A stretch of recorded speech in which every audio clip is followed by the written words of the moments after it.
au calme. En premier lieu, tout a commencé le 27 mai lorsque la DMP, la Dynamique pour la majorité du peuple, affirmait dans un communiqué qu'Amron a été arrêté par des gendarmes la veille au soir à son domicile. Depuis plusieurs semaines, il dénonçait la mauvaise gouvernance du pouvoir togolais via les réseaux sociaux. Depuis son arrestation, des ONG, des partis d'opposition exigent sa libération immédiate. Quant aux autorités togolaises, elles n'ont pour l'instant pas communiqué. Pour en parler, nous recevons Sophie Depenfé-Tenio, madame, l'avocate d'Amron. Merci d'avoir accepté notre invitation sur France 24. Merci à vous. La première question que je voudrais vous poser, maître, avez-vous des nouvelles d'Amron aujourd'hui? Où est-il et comment va-t-il? Alors hélas, moi je suis très attristée de vous dire qu'aujourd'hui, nous n'avons pas de nouvelles en direct. Nous ne pouvons pas communiquer avec lui. Nous avons des nouvelles par d'autres biais. Alors nous avons effectivement une nouvelle toute fraîche qui est celle d'aujourd'hui. Nous avons vu une vidéo qui a été diffusée aujourd'hui dans laquelle Amron présentait ses excuses. Il apparaissait extrêmement affaibli, diminué, avec un débit de parole qui ne ressemble pas du tout à ce qu'il a pu faire par le passé. Et sur les autres nouvelles que nous avons des jours précédents, puisque depuis le 26 mai, son interpellation à son domicile, nous étions évidemment sans la moindre nouvelle de sa part, nous avons eu uniquement des rapports des uns et des autres, et notamment de certains dignitaires de la gendarmerie, qui vouent une très grande loyauté à sa cause, à sa combativité, à sa détermination, et qui se montrent aujourd'hui extrêmement proches des sources qui tentent d'aider Amron. Et jusqu'à présent, on ne sait pas pourquoi il a été arrêté. De quoi est-il accusé? Alors on ne sait pas de quoi il est accusé aujourd'hui, parce que c'est une des plus grosses problématiques de ce dossier. Amron a été arrêté à son domicile le 26 mai 2025, à 21h15, donc en dehors des heures légales normalement prévues par le Code de procédure pénale togolais, pour être interpellé et donc subir une répression judiciaire. Il n'a fait l'objet d'aucune procédure pénale ouverte à ce jour. On a su que postérieurement, juste immédiatement après son interpellation, il a été conduit dans les locaux de la SCRIC, donc le service de sécurité évidemment central de la répression des infractions criminelles. Pour autant, aucune infraction de nature criminelle lui est reprochée et n'est connue aujourd'hui. Aucune procédure nous a été communiquée. Il aurait subi des traitements qui s'apparenteraient à de la torture dans ces locaux-là, avant d'être conduit dans l'hôpital psychiatrique de Zébé, où il est toujours détenu ou retenu. On ne sait pas encore quel qualificatif appliquer compte tenu de la procédure, aujourd'hui pour suivre des traitements. Et justement, je voulais en venir avec vous. Selon nos informations, il sera à l'hôpital Zébé, vous confirmez?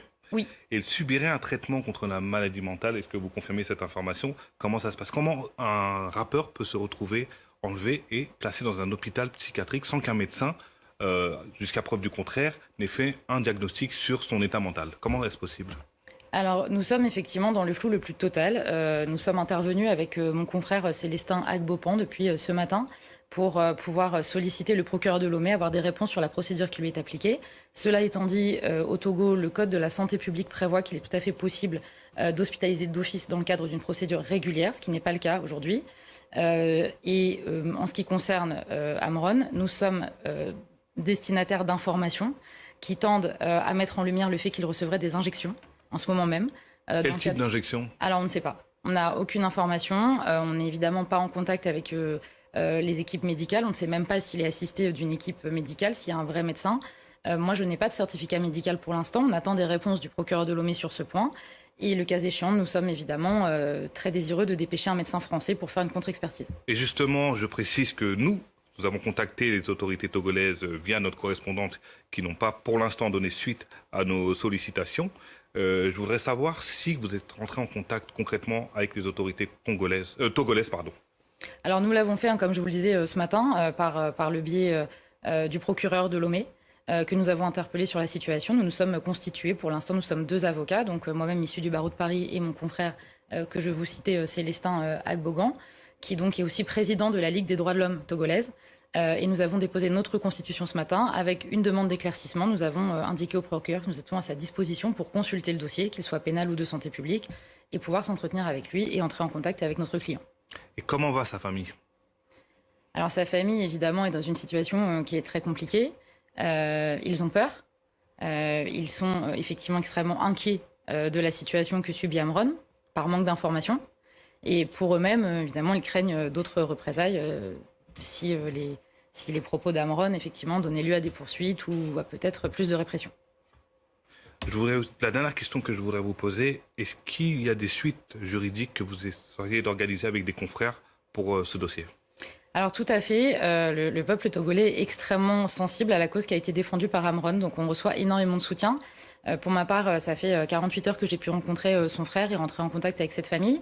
On a énormément de confrères togolais, d'activistes togolais, de blogueurs, de gens qui viennent à notre contact, qui nous demandent effectivement comment ils peuvent nous aider, comment on peut organiser ça.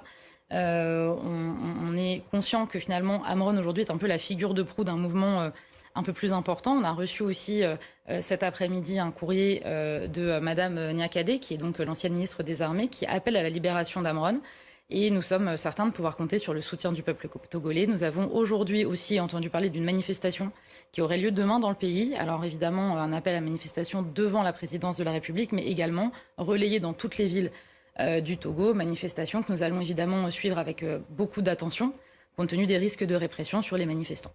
Merci beaucoup, Maître Depen Fentenio. Vous êtes l'avocate d'Amron. On continuera à suivre cette affaire sur France 24. Merci d'avoir répondu à notre invitation.